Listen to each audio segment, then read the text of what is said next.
ابھی تک جتنی ہم نے باڈی لینگویجز نیگوشیٹرز کی دیکھی ہے اور ڈیلیگیٹس کی دیکھی ہے وہ کافی مثبت ہمیں نظر آ رہی ہے، اور اگر اتنی دور سے وفود آئے ہیں اور اتنی ہائی ڈگنیٹیز پاکستان میں تشریف لائی ہیں تو ظاہر ہے کچھ سوچ کے آئے ہوں گے. خدا نخواستہ اگر ان مذاکرات کا کچھ نتیجہ نہیں نکلنا تھا تو جے ڈی وینس صاحب نے امریکہ سے سفر نہیں کرنا تھا اور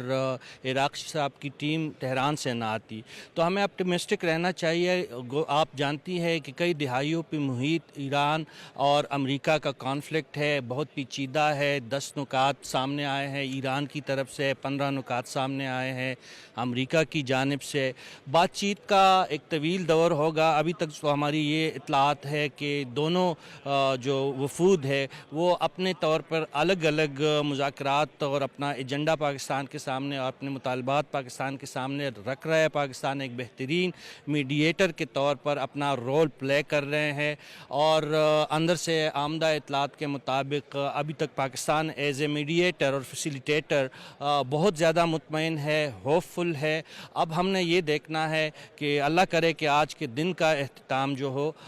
وہ ایک اچھے اعلامیہ کے ساتھ ہو، ایک اچھے اعلان کے ساتھ ہو، جس کے لیے پاکستان کی جانب، اسلام آباد کی جانب پوری دنیا کی نظریں ہیں کہ یہاں سے اچھی خبر آئے. یہ نیگوسیشنز اس لحاظ سے منفرد اور مختلف ہے کہ اس کے اثرات پوری دنیا پہ پڑ چکے ہیں، اور اگر خدا نخواستہ کانفلکٹ جاری رہے گا تو ان اثرات سے دنیا کا کوئی ملک، کوئی خطہ محفوظ نہیں رہے گا. تو پوری دنیا اس بات کی منتظر ہے کہ اسلام آباد سے اچھی خبر آئے، اور ابھی تک ہم بھی بحیثیت پاکستانی آپٹیمسٹک ہے اور ہمیں امید ہے کہ آج کے دن کا اختتام اچھی خبر کے ساتھ ہوگا. سر، آپ نے کہا کہ پاکستان جو ہے وہ بہترین ثالث بن کے ابھرا ہے. ثالث بننا کوئی آسان بات نہیں ہے، اسپیشلی اگر سچویشن اس طرح کی ہو جہاں پہ دونوں فریقین کے جو موقف ہیں وہ اس پہ ریجڈ بھی رہے ہوں پاسٹ میں اور لچک بھی کم دکھا رہے ہوں. جے ڈی وینس کی وزیر اعظم شہباز شریف سے ملاقات بھی ہو گئی ہے. وہاں پہ بھی جو اعلامیہ آیا اس میں کہا گیا کہ جو ٹاکس ہیں وہ چاہتے ہیں کہ مثبت انداز میں آگے بڑھیں. آپ اس کو کیسے دیکھتے ہیں؟ دیکھیں، پاکستان نے ابھی تک جو ایز اے میڈییٹر، تو ہمیں مکمل یہ علم نہیں ہے کہ پاکستان میڈیشن کس طریقے سے اور کس لیول پر کر رہا ہے. پاکستان نے جو حامی بری ہے ایز اے فیسیلیٹیٹر ابھی تک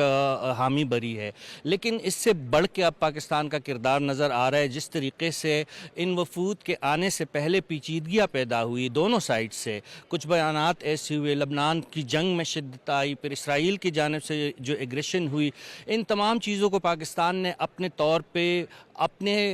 جو ان کی ذمہ داری تھی اس سے بڑھ کے کوشش کی ہے، اور الحمدللہ ابھی تک پاکستان کی ان تمام کوششوں میں کو کامیابی بھی حاصل ہوئی ہے. اور دنیا کے تمام ممالک، جو ایسے ممالک جن کے پاکستان کے ساتھ بہت کم سفارتی تعلقات تھے، حتیٰ کہ ہمارے دشمن ممالک نے بھی ان جو پاکستان کی کوشش ہے ان کو سراہا ہے. تو میں یہ کہہ سکتا ہوں کہ پاکستان ایک بہترین فیسیلیٹیٹر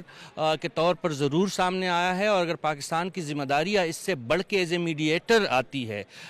تو وہ بھی پاکستان نبھا سکتا ہے. اگر دنیا کی بڑی قوت ہے اس وقت اسلام آباد کی سرزمین پہ موجود ہے، امریکہ جو اس وقت دنیا کا سپر پاور ہے، ایران جو ہے جس کی اس کی اسٹرینتھ اور ان کی جو فوجی اہمیت ہے، جو علاقائی اہمیت ہے، وہ بھی دنیا کے سامنے ثابت ہو چکی ہے. اس وقت صبح سے لے کر ابھی تک بات چیت کا سلسلہ یہاں سے چند میٹر کے فاصلے پہ جو سلسلہ جاری ہے، تو اس سے ہم یہ کہہ سکتے ہیں کہ پاکستان نے اپنی ذمہ داریوں سے بڑھ کے کردار ادا کیا ہے، اور اس کا کریڈٹ بلا شبہ پاکستان کے ملٹری اور سول جو ہماری قیادت ہے ان کو جاتا ہے. پاکستان کا جھنڈا پوری دنیا میں اس کی قدر میں اضافہ ہوا ہے. پاکستانیوں کی اہمیت اور پاکستان کی جغرافیائی حیثیت سے تو دنیا کو پہلے کبھی انکار نہیں تھا، لیکن یہ پاکستان کے لیے ایک ڈپلومیٹک ٹرننگ پوائنٹ ہے. پاکستان نے اپنے آپ کو سفارتی دنیا میں ایک بہترین فیسیلیٹیٹر، اور اس کو آپ ہی کے سوال کی طرف اگر میں واپس ریٹرن کروں